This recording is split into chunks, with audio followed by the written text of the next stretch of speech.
Hey there, welcome to episode 67 of Social Business Engine, the podcast that showcases thought leaders in modern business getting results through social media. I'm your host, Bernie Borges of Find and Convert. On this episode, you are going to meet Dan Evans. Dan is the social media director at the United States Marine Corps, where he is responsible for developing and rolling out a comprehensive social media strategy to increase talent acquisition across the Western United States. Dan trains recruiters to use mobile technology to help tell the Marine Corps story. Dan is also an entrepreneur, a fellow podcaster, and most importantly, Dan is a husband and dad of 3 young children whose first names each starts with the letter B. How cool is that?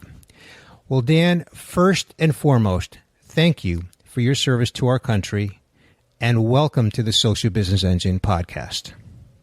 Thanks, Bernie. I appreciate you having me on, and I'm excited to be here today. Terrific. Well, what I want to talk about is something that private industry struggles with all the time. And we're going to talk about how you have tackled that, at least in a slice of the United States at the United States Marine Corps, and that is talent recruiting. So why don't we begin with what is sort of the ongoing challenge at the Marine Corps in recruiting talent? Well, we have systems in place that recently have become, I guess you could say, antiquated in selling, and that is the traditional means of telephone calls. And we'll just stick with telephone calls in this particular case, and getting these young folks to answer the phone. I mean, if you got some older children, you might notice that maybe they don't answer their phone. You can call them, they won't answer. They might be in the other room, but they might send you a text back and say, "Hey, what do you need?" Right. And this is the generation that we live in. These are the struggles that we had as Marine Corps recruiters. We'd obtain these lists and call these applicants and really not have a whole lot of success, or at least the success that we once had. So you actually have mentioned in an article that you wrote that I will, of course, share in our show notes, a link to it in our show notes, that there's always been a stigma associated with recruiting for the military. You want to elaborate on that a little bit? So, yes, Bernie, I've had my fair share of getting yelled at by parents by calling and seeing if Johnny's home and if we could talk to him about his career options and those types of things. And really that comes from, I believe, a lack of transparency in the enlistment process. And what a lot of folks don't understand is that we really, as recruiters, we take the time to prepare them and get them ready for boot camp. So they may enlist up to 410 days before they actually ship to recruit training. And a lot of people don't understand that. And when we call to look for Johnny, the immediate knee-jerk reaction from parents is, well, one, I don't want my kid to sign up, and really just a lack of knowledge about how that enlistment process works. Okay. And so as you were dealing with sort of the struggles of the stigma and the phone calls and getting yelled at by parents, you eventually turned to social media. And you mentioned, Dan, that you thought it was going to be easy, but maybe not out of the gate. Yes, that's correct, Bernie. We initially started making posts that were generated from our national strategy, and really they were diluted when it comes down to it. I mean, the people that were a part of our Facebook page had already seen those messages 3 or 4 times, so the likelihood of them actually taking the time to click like, comment, or share it was not very good. And was one of the challenges, I guess, we had initially, is just finding the right content to resonate with our audience. Okay. And so once you realized that was your challenge, then what was your next step to resolve that? Well, to be honest with you, Bernie, I put it up for a little bit. I'm like, man, the social media stuff doesn't really work. And that went on for about a year, and we continued to go through the same struggles. And I guess one day on a whim, I decided to snap a photo of a couple of guys who had returned home from recruit training or boot camp, and I posted it to our Facebook page just on a whim. Mm-hmm. I tagged them in it, and it went to their profiles, because when you add the tag, it goes to their profiles. And their parents, their friends and family all started doing this outcry of support online, and we were watching this unfold right before our eyes. Our engagement went from 0 to a lot in a very small period of time, and it was really cool watching that happen, and I was hooked. So it sounds like the light bulb went on then. It did, yes. Okay. And then what did you turn over a new leaf? Did you change your approach? Once that light bulb went on and you saw that reaction, what did you do from there? So I started taking a look at all of our different programs that we have. We have a high school program. We have an awards program where we deliver Marine Corps specific awards to the high school, to specific students who are extraordinary athletes, high performance musicians, and just great scholars. So programs such as that. We have a Semper Fidelis football promotion that we do once a year, and we bring in All-American football players. We present awards to them. We invite them to this football game, of course. I started looking at programs like that just were regular day-to-day interactions that we had as recruiters within the local community that impacted those people who live in our area. And basically what I did was I started experimenting with taking photos of those various events and tagging those people in it, and basically giving away recognition. That was our strategy, I guess you could say, and it worked. Okay. So, Dan, what do you mean it worked? What does that mean? So, all of the different programs that we have touch various aspects of our community, and anytime we can get the public involved in that by showcasing these stories of the people, it allowed them an opportunity, it allowed them a platform to become involved and see the Marine Corps story, see the Marine Corps message. They were seeing firsthand, for example, if a young man ships to recruit training, 3 months later, you're going to see a before and after picture of this young person, this young man or young lady, because we invested the time up front. And on the back end, when they come home and visit us, because they get 10 days of leave in between. Mm-hmm. And this is a great way for people to become more comfortable and more familiar with what we actually do for the young people of America. Mm-hmm. And people like that. I can see why. What about following the journey of the Marine, the soldier, as he or she progresses in their career as a Marine? Are you following that as well and sort of weaving that into the story? We are. As a supervisor of a recruiting office, it was on a weekly basis that we would see young people who joined within the community that might be home on leave. And we would use that as an opportunity to take a photo and say, hey, Private Johnson is home for a week. Welcome home. Great to see you. And the recruiter would shake their hand. We would also get stories from some of the local people in the community who might have been selected for our elite silent drill team. We would showcase those stories within the community, and the engagement rate just on those types of things, or I guess I should say the people who became excited over those types of things is just incredible.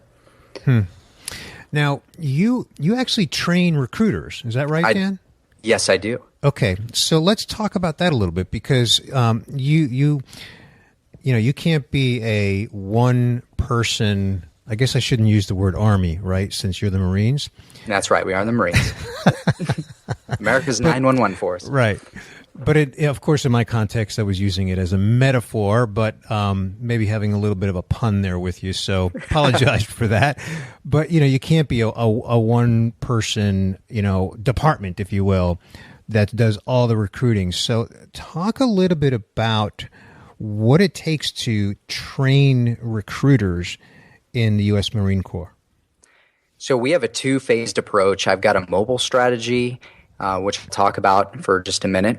What I've done is I've built interactive PDF documents that have screenshots and the do's and don'ts, and they're interactive with YouTube videos that I've put together with short screen recordings to show the recruiters how to do certain things. And I refer to that as tactical level recruiting. And that's because it's the movements, it's the operations, it's the execution of actually using social media.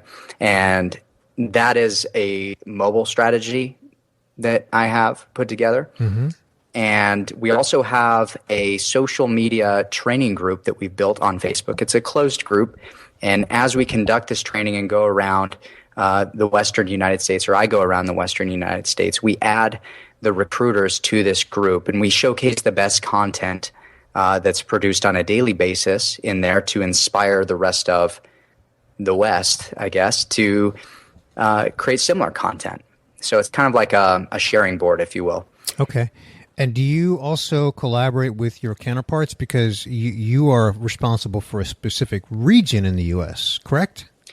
Yes. And right now, this training program is unique to the Western United States. There is, at the national level, we're nailing the process here. We're kind of like the test bed, I guess you could say. Okay. And once we get the processes filled out completely and the check in the box, maybe at some point we will go national with it. Okay, so you are really sort of setting the path there, and really providing leadership and kind of writing the whole program. That's fantastic. That is terrific. Well, Dan, before I go to the next few topics I want to cover with you, I just want to pause for a message from our sponsor. And this episode is brought to us by Razor Social. Ian Cleary, who is the founder of Razor Social and a recent guest on the Social Business Engine podcast, has authored a killer ebook about crafting killer headlines. The ebook is titled Blog Post Titles Guaranteed to Drive You More Traffic. In the ebook, Ian explains how the headline is even more important than the content of your blog post, if you can imagine that. That is, of course, if you want people to actually click through to your blog content. So to get your copy of Blog Post Titles Guaranteed to Drive You More Traffic, just go to socialbusinessengine.com/Ian, and that's spelled IAN, or you can just visit the show notes page for this episode and you'll find this killer ebook about killer blog post titles guaranteed to drive you more traffic. Well, Dan, I want to go back to the strategy because we touched on it, but I think we can go a little bit deeper on it, because one of the things that you mentioned in your article is that the strategy is kind of anchored in visuals, right? You want to elaborate on that? Yeah, so our strategy is very visual based. So what we do is we train our recruiters how to take good photos. It seems kind of rudimentary, but it's not common knowledge. How to take a good selfie. Look in the camera. Look in the camera. Here's how you can make your picture look really awesome, and use our branded fonts so it aligns with our national branding, and those types of things. So it looks official. It doesn't look hokey. So, and it's been really effective, I'd say, across the board. The content looks like it has been produced at a national level, but the person in it is local to whatever page or local community that content gets posted to. Okay. So Dan, how do you coach or train or mentor recruiters to, behave properly on social media? Because they're the brand. They're representing the U.S. Marine Corps brand.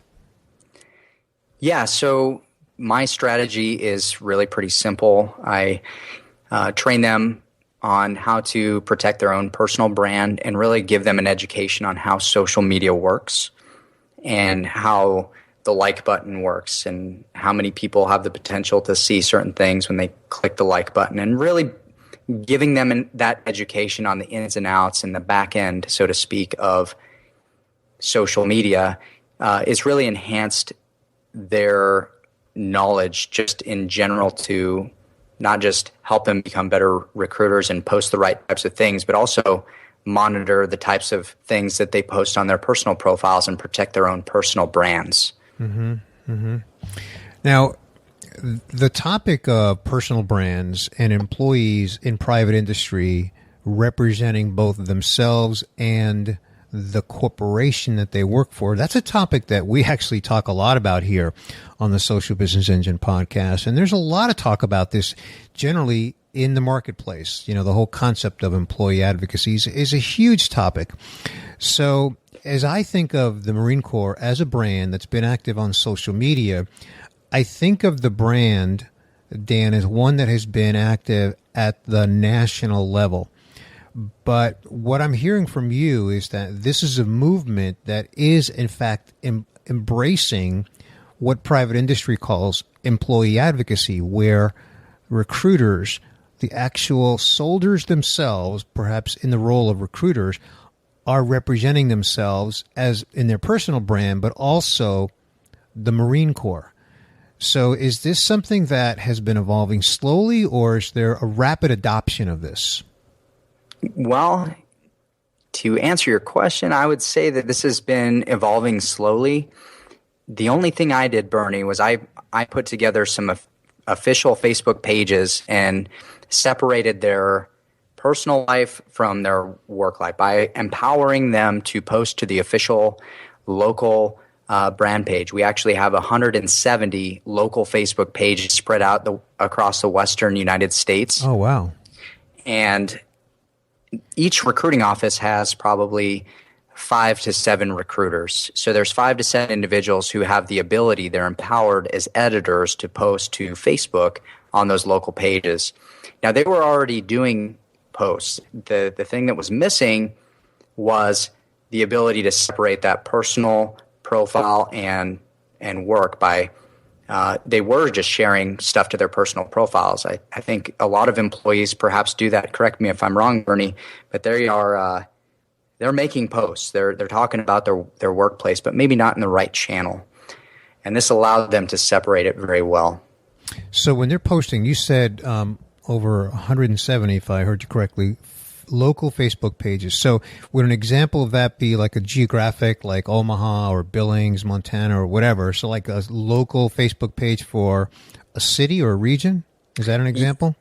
Yeah, and I'll give you an example. I worked in Provo, Utah as a recruiter and a supervisor of a recruiting office. And our area, our territory, if you will, was about half the state. So all of the recruiting activities that we conducted within half the state went to that one Facebook page. Okay. If that makes sense. Okay. And so when the recruiters are posting to a local Facebook page, do they identify themselves as the person, or is it just the brand of that local Facebook page? It is pretty much just the brand of the local Facebook page. We like to give the credit to the individual who's made the decision to serve in the military, and really that's kind of an opportunity for us to back away and just give away that recognition. So, in other words, you're celebrating the recruits and putting all of the glory, if you will, all of the attention on them. Yes, sir. That's correct. Okay. Terrific. Okay. So you've got this local social media strategy that's really anchored in celebrating the local recruits. Talk a little bit about, to the extent that you can, Dan, the success of the program so far. I mean, clearly you've been at it for a couple of years now. This didn't just kick off 3 months ago or even 1 year ago, right? It's been a couple of years, if not more than a couple. So how's it going? I'd say it's going very, very well. And it's always a treat when I check our hashtag. We have a hashtag that we follow on a website called Tagboard. Our hashtag is 12MCD, and the recruiters use that, and that's a tool that we use to monitor the visuals that are going out on our own media sites or Facebook pages, to include Instagram and Twitter as well. And it's always a treat, just pulling up that website, looking on there, seeing, the young people who have made the decision to enlist, and really just seeing the outcry of support from those people. So it's really been very, very rewarding, not just professionally, but I'd say from a personal standpoint as well. I have to kind of bring this full circle back to what the vast majority of my content is on the Social Business Engine podcast and my listeners, which is private industry. That's just the reality of it, right? And in private industry, when we talk about measuring results, we're talking about things, especially as it relates to employee advocacy. We're talking about, things like generating leads and driving traffic and maybe getting signups to events and all kinds of things. And I was going to ask you how you're measuring results, but I think you've already answered that. And so it's all about recruits, isn't it? Like you said at the beginning of this conversation, you can't make those phone calls anymore and be successful. It's all about the recruits, right? Right, there is. And we do have some mechanisms in place. We have vanity URLs that are designed as request more information tabs. Mm-hmm. So if we add these URLs to a post, like click here to learn some more information about how you can become a Marine, people can click on that, and it takes them to marines.com, and it generates a lead card for us, and we follow up with it on the business side of things. Okay. So we do have some mechanisms in place to track that. Terrific. Well, Dan, let's segue now to my one thing question. And, I've thought about this question for you because it's not exactly an apples to apples, but I'm going to pose the question to you, and I'm going to invite you to take this question in whatever direction you want to take it. And so my tradition on the Social Business Engine podcast is I ask each listener if there's any one thing that they could change about the way that business is conducted today. What would that be? I would empower more employees to be able to share their own story. And there are many products out there for employee advocacy that are banks, if you will, of corporate content that employees are allowed to share. And I really think that is not really employee advocacy. And I just have a hard time comparing employee advocacy with what I know, and what I know is possible with, diluted content or perhaps censored content that's been approved by corporate to share through some of these quote unquote employee advocacy programs. So what I think I'm hearing you say, Dan, is giving employees more freedom to share what they want to share by empowering them and trusting them to share what they want to share? Absolutely. And I think that generates trust, and it helps employees feel like plank owners. and I think that trust is reciprocated both ways. Yeah. So yeah, and I agree with you, although I do think, just because I've talked to so many brands about this, that there is some level of both training and governance.